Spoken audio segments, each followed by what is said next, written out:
Joey, do you even know what this many Shroot Bucks will get you? An entire afternoon at the arcade! You got your giant Pac-Man, your giant DDR, your giant prizes, your giant pixie sticks. Arcade's got everything and I love it all. As a kid, the place to be was Chuck-E-Cheese's. I was a Chuck-E-Cheese fanatic. I would have every birthday there and I would just go nuts. Pizza? Check. Arcade games? Check. Candy and prizes? Checkity check check. Dark and creepy big boy part at the top of the jungle gym? Check.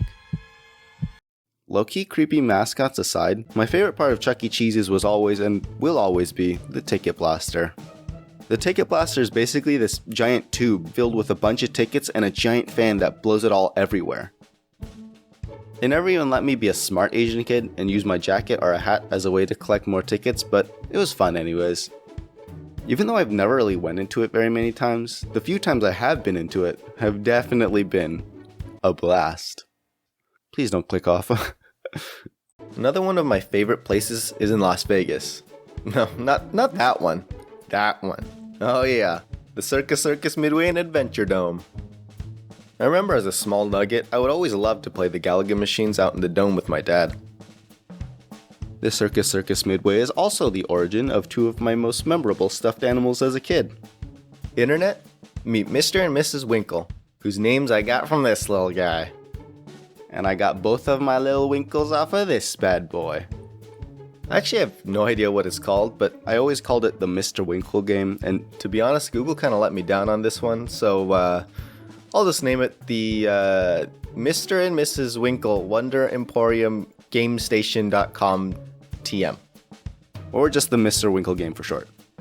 The point of the Mr. Winkle game was to roll like 5 balls into a bunch of holes, each with a different number from 1 to 10. And you had to either get a total of below 7 or above 33. And this was difficult because the only way to win was to either get only all small or only all large numbers. If you rolled a big one while trying to go below 7, you basically lost instantly. And sorry, I know you didn't come onto YouTube for a bunch of numbers and math, but I know that you can... Wait, what time did I set this alarm for?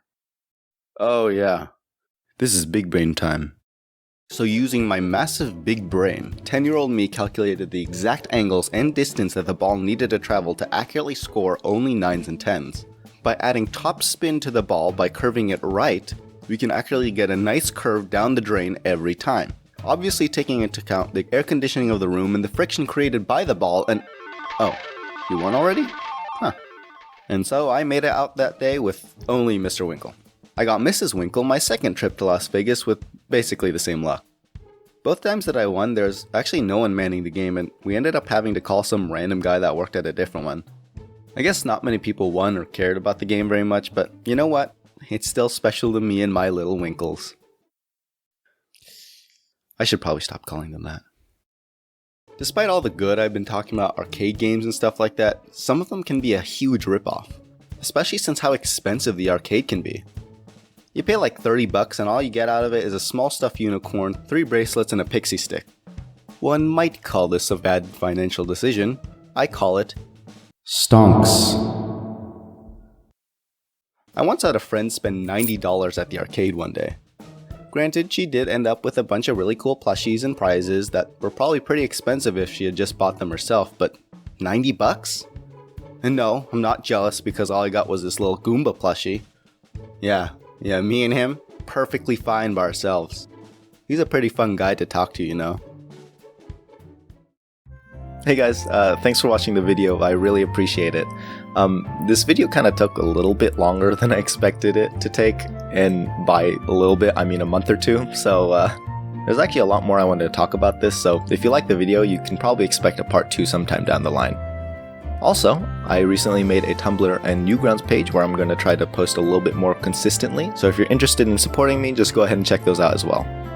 So, not really sure how to end this, so bye.